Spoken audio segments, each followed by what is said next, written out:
És difícil de dir. No es pot comparar la vida abans de la guerra amb la que hi ha ara. És completament diferent. Una Ucraïna completament diferent. Abans de la guerra, parlava amb algunes persones que sempre estaven segures que Rússia acabaria entrant a Ucraïna. Es preparaven. Fins i tot el meu pare, de Lviv, quan jo era nen, tenia amics que ja estaven segurs d'això. Des del començament de la independència ucraïnesa, anaven a Geòrgia o Txetxènia per lluitar contra Rússia. Algunes persones es preparaven des de feia molt temps, però la majoria de la població, un 99,9%, vivia una vida civil i no esperava que això passés. Fins a l'últim moment, jo tampoc m'ho creia, encara que sabia que hi havia opinions que Rússia podia envair.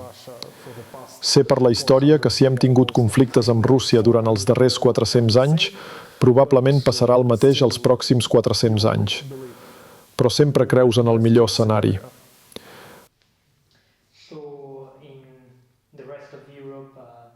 A la resta d'Europa, als mitjans, la guerra a Ucraïna a vegades es recorda poc, però continua sent molt rellevant per a la gent que viu a Europa.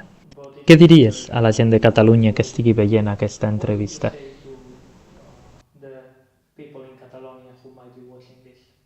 Parlant de Catalunya, els catalans veuen refugiats ucraïnesos cada dia. N'hi ha milers a Espanya, crec que més de 100.000 a tot el país. A Barcelona, Tarragona, on sigui, veuràs refugiats ucraïnesos o cotxes amb matrícules ucraïneses. Això ja és present per vosaltres, encara que sigui només per la presència de refugiats. Si la guerra s'escala, hi haurà encara més refugiats, perquè no tenen cap altra destinació que la Unió Europea.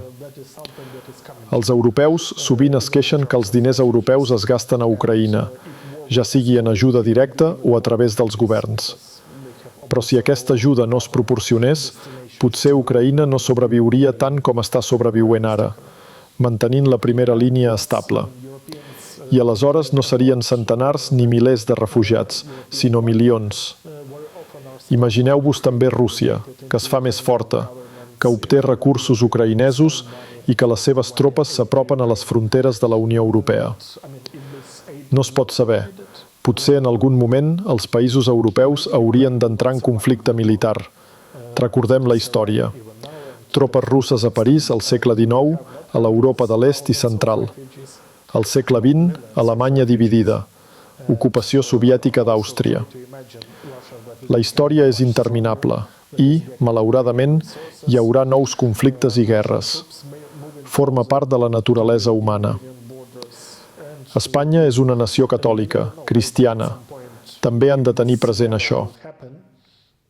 I sempre és important cuidar dels pobres, cuidar dels qui sofren i sentir una mena de cohesió amb els qui pateixen. La nació ucraïnesa està patint ara i en gran mesura està protegint Europa, perquè no sabem quin és el pla de Putin, quina és la seva intenció i quin serà el següent país. Potser després d'Ucraïna, si aquest gran peix és capaç de menjar-se a Ucraïna, mirarà cap als països bàltics, perquè abans estaven sota influència russa. Potser mirarà cap a Romania. Sí, estic segur que, també, si vius a Catalunya, veus romanesos a tot arreu, perquè els romanesos estimen Espanya i sovint hi treballen. I hi haurà encara més refugiats. Així que, si estàs a Barcelona, a Catalunya, i penses que estàs massa lluny d'aquest conflicte militar, no. Estàs prou a prop i afectarà la teva vida quotidiana.